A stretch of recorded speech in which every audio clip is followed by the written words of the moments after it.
What's going on, guys? I am back with another hat format replay review for you guys. If you're interested in sending in your hat format replays, make sure to go down to the video description where you can find out all the information on how you can send in your replays. But anyways, here we do have another match. This one we have Sylvan Spieler, who is on Worm Artifact Hands, versus Eddie Fiv, who is on Bujins. And it looks like they already did the rock, paper, scissors, and it looks like Sylvan Spieler here will be going first. Opening hands, we have Worm Zex, Worm King, Worm Yagan, Ice Hand, and Torrential. And Eddie here has Pot of Duality, Mikazuchi, Breakthrough Skill, Dark Hole, and Max C. Sylvan here will draw a Wiretap for turn. They'll go normal summon Worm Zex, which allows them to send a Worm Yagan from deck to grave. Worm Yagan will then use its effect, which is, it summons itself, but it's, if the only monster you control is Worm Zex, you can special summon this card from your graveyard in face down defense position. Max C is dropped here, I would assume on the send here rather than the effect, because I believe this is a inherent summon. I could be wrong on that, but in general, Max C's dropped, it doesn't really matter. And it is summoned in face down defense position, and Eddie will get a copy of MST off of that. Here we see the Torrential and Wiretap set, and passing it over. Eddie finds another copy of Bujin Mikazuchi. Here they start out with Dark Hole, and the Yagan gets banished because it was special summoned off of its effect. And then Zex goes to graveyard. Summon Mikazuchi. Sylvan will Torrential that. Mikazuchi can then summon because a Beast Warrior Bujin was destroyed by battle or card effect. They swing in for 1900. And here they set Breakthrough MST and pass it over. Sylvan draws a copy of Dark Hole of their own, which is activated. Setting Ice Hand and passing, Eddie goes and gets a copy of Compulse off the top, activates Duality, taking a Bujingi Crane, putting back the Torrential and the Carnation, setting one, and here Sylvan draws a copy of Moraltech and sets the Yagan. Sets the Moraltech, passes, Eddie gets a copy of Hair, chooses to hold it, Sylvan gets another copy of Moraltech, and here they decide, let's be a little aggressive, and they flip the Ice Hand and push in for some damage. Set the Moraltech, here Eddie gets a copy of Bujingi Turtle, goes MST now on the Moraltech, unfortunately on their own turn. Had they done that during the end phase, this wouldn't be summoned. We'll see if maybe that was what they were trying to imply. Oh, no, they did just MST on their own turn, so the Moraltech will be able to summon back, activating Compulse on it, so, you know, it was a 2-for-2, sort of, or, like, kind of not really. So, and then they Wiretap it back, so they do get to keep the Moraltech. That was bad card economy here, unfortunately. Not using the MST in the end phase really kind of cost them here. Flipping Breakthrough on the Moraltech, I guess at this point, they're just trying to clear out their own back row so that they can summon something and just walk over the Ice Hand, since Ice Hand won't be able to float in that case. Here, summon Turtle, and yep, exactly, just trying to get over the Ice Hand. Passing it over, Sylvan gets a copy of Sanctum. This does not look like it's going in Eddie's favor at all, unfortunately, setting the Sanctum, setting the Hair, and then going for, and drawing a copy of Carnation for turn. Here, Sylvan gets a copy of Soul Charge. Here, what are they doing here? Flipping the Yagan, which has the ability that, let's see here, I know it bounces a card. When this card is flipped face up, select one face up monster your opponent controls and return it to the owner's hand. So they actually can't, wait, select one face up monster your opponent controls. Yeah, so they can't even bounce this here. Oh, it's mandatory. That explains it. And then they're just going to tribute summon the Worm King, which has the ability that you can be tribute summoned by tributing a face up reptile worm monster, just one of them rather than two tributes, and then you can tribute one reptile worm monster to select one card your opponent controls and destroy it. So they're going to use the effect getting rid of itself. Then here they are going to Soul Charge and summon all the worms back. And they're going to overlay both the worms for a King of the Feral Imps to search a Zex. Pass turn, Eddie gets a copy of Duality. That could be pretty good. Finding a Yamato and double Tenki, that is solid. And, you know, their grave is already kind of set up here.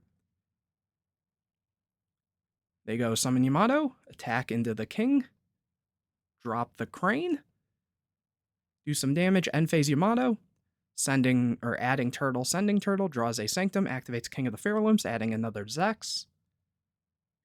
Summon Zex to send a Yagin. Attack into Yamato, Hair protects. Attack into Yamato. The Yamato's destroyed. Zex attack. Set the Sanctum. Pass it over. Eddie gets a copy of Warning, but now the Carnation is live, which they say is good. Getting back Yamato and Hair. Activating Sanctum. Summoning Beagletech. Beagletech is going to pop the Moraltech, which will then summon, popping one of them, and that is enough to go into a game 2. Looks like Sylvan takes that one, so this time Eddie will be starting this one. Opening hands, we have MST, Artifact Sanctum, W Nebula Meteorite. This card's crazy. Debunk and Solemn Warning, and Eddie has Debunk, Fiendish Chain, MST, Crane, and Mikazuchi. Drawing for turn, a copy of Wiretap, summon Mikazuchi, set all the back row, and pass. Here, Sylvan gets a copy of Beagletech, which isn't great here. I guess, like, in a sense, it's all right because of the Sanctum, so they could potentially go for a rank 5 if need be. Here they just set everything but Meteorite, blind MST during the end phase this time, not going to make that same mistake, hitting the other MST. They then draw a Fiendish Chain for turn, go battle phase and attack. Here Sanctum's activated, Eddie chains the Wiretap, very good there for them. Setting the Fiendish and passing it over. Sylvan gets a copy of, what was that, Moraltech? Passing it over, Eddie gets a Honest, goes battle phase, attacks. Very simplified game state here. Ooh, that's a good top deck. Sylvan gets a copy of Ice Hand and just sets it. Passing over, Eddie gets a copy of Harume. Summon Crane, are they going to go Dweller? Oh no, they go Susano. Ooh, which gets met with Warning. But then Harume can summon by banishing the Crane, attacking into the Ice Hand. Ice Hand triggers. Ooh, gets met with Debunk. I forgot they had that set. The other two are just too fiendish. So nicely played there. Here, they draw a copy of Kataros, which is basically a flip Stratos, kind of. Once it's flipped, you add a Reptile Worm. We didn't even see that game 1, and that's really good with the Meteorite. What this does is you change all face-down monsters on the field to face-up defense position. During the end phase of this turn, change all face-up light reptile monsters you control to face-down defense position, then draw a card for each, and after that, you can special summon one level 7 or higher light reptile-type monster from your deck. Usually that's just going to summon Worm King, but in general, this card just does everything. And they'll even get the Kataros, which will do stuff. It'll search. So anyways, Eddie gets a Yamato, summon Yamato, go to end phase, add Hair, send Hair. Meteorite is activated. So flipping Kataros, adding the Zex off the Kataros. Drawing here from the Meteorite, and then it flips itself face down. Summoning Worm King. Drawing a Sanctum for turn, flipping Kataros again to get another Zex. Going Worm King to pop the Yamato, gets met with Fiendish. Activate Worm King again, because it's not once per turn, this time tributing itself.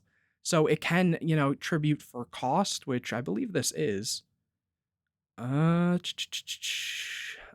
can tribute one reptile monster to select one card your opponent controls and destroy it. I wonder if there's no, semicolon here. So I wonder if this is all part of the same effect. Maybe it's not updated, it is an older card, but here they go to pop the Fiendish Chain. If someone knows, let me know in the comment section if that's all one effect or if that is an actual just cost. Because, yeah, usually cost has the semicolon here, not just the comma. But they do pop the other Fiendish and then summon Zex. Activate Zex to send Yagin. Yagin can then summon itself back in face-down defense position. They set more back row. Pass it over. Eddie gets a copy of Turtle. Flip Sanctum in standby. Summon Moraltech. Use the effect. Protect with hair on the Yamato, chain debunk.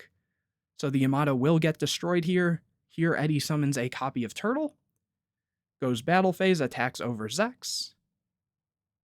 Goes to end phase, not going to overlay into a lot of back row. Really no reason to here, though this Fire Hand will now probably put in work. Go to main phase, flip Yagin. Yagin will bounce the Harume. Normal summon Fire Hand, attack. This will now pop the Turtle. Summoning Ice Hand, attacking for 1,000, 14, and 21.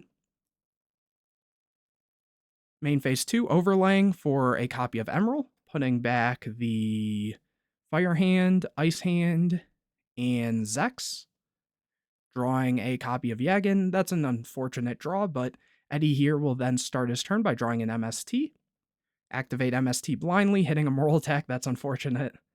Summon the Moral Attack. Though here, there's chance for an H.A.T play. Because they can, special this and then normal this and overlay into H.A.T if they really need to. Banish the Mikazuchi for the Harume. Here they attack over the Moral Attack, drop Honest. Oh, they were just trying to game them too, and that unfortunately gets punished by Debunk. And that is enough for game. So maybe had they gone for the H.A.T, this game may have been slightly different. I know sometimes you do need to just take the risk, especially since, you're not really expecting Debunk. Though Debunk is starting to see a bit more main deck play with just the sheer amount of people either playing hand traps or artifacts or hands, or just in general, there are so many grave type effects. So be on the lookout for that. I'll probably make a video on it, but interesting game there. Again, it may have played out slightly different given a couple things, but if you enjoyed the video, please leave a like on it, comment any questions or videos you want to see in the future, subscribe to the channel, hit the bell to get notified anytime I put a new video out, share this video with your friends, and don't forget to check out the video description to find out how you can send in your H.A.T format replays. But anyways, guys, I will see you in the next video.